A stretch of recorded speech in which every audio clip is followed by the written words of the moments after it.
Outlaw Sports is brought to you by Molson Canadian, made from Canada, and Rocky Mountain Barbecue, Alberta barbecue cuisine at its best. Before today's segment, we want to give you a chance to win a real cool prize. All you have to do is follow us on Twitter and Facebook.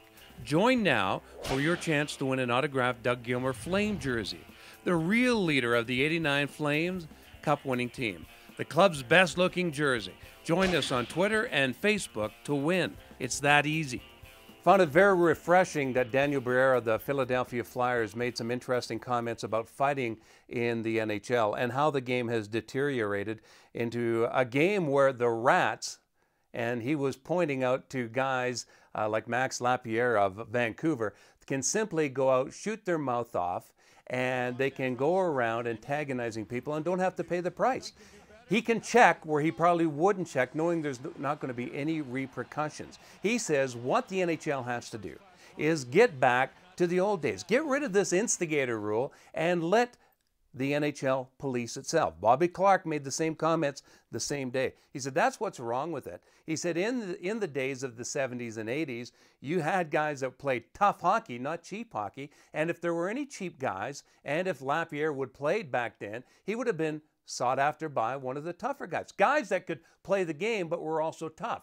Not goons that could get beat by anybody. You put him on for one shift and you know he's out there for one purpose, but guys that actually played tough hockey. And that's what I think the game misses. The NHL is trying to do that on their own by bringing in 2 referees, but you just loses something when you don't have to pay the price and you can hide behind referees. It also brings up a point when you have cheap players like Dan Carcillo of the Chicago Blackhawks and Raffi Torres of the Phoenix Coyotes. We knew what this guy was about when he was with the Vancouver Canucks. They're both cheap. They've both been suspended this week for vicious hits, leaving their feet to try and attack an opposing player's head. Now, the best example of Torres getting what he deserves, not only did he get a suspension, but if you go back into the Boston game, he elbowed Ferentz when he had the puck. He elbowed Ferentz, and McQuaid came over and made him pay the price. He got the crap beat out of him, and that's what he deserved.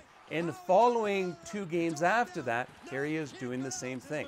Finally, Brendan Shanahan did the right thing, and he suspended this guy for 2 games. But these are 2 guys that really, they're not playing tough hockey, they're playing dirty, cheap hockey, and this is what the NHL has to clean up.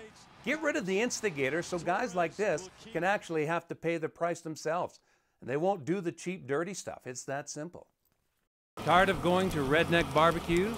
Well, you better call Rocky Mountain Barbecue, Alberta barbecue cuisine at its best. Great tasting food, clean and efficient service. Check us out online or call Rocky Mountain Barbecue.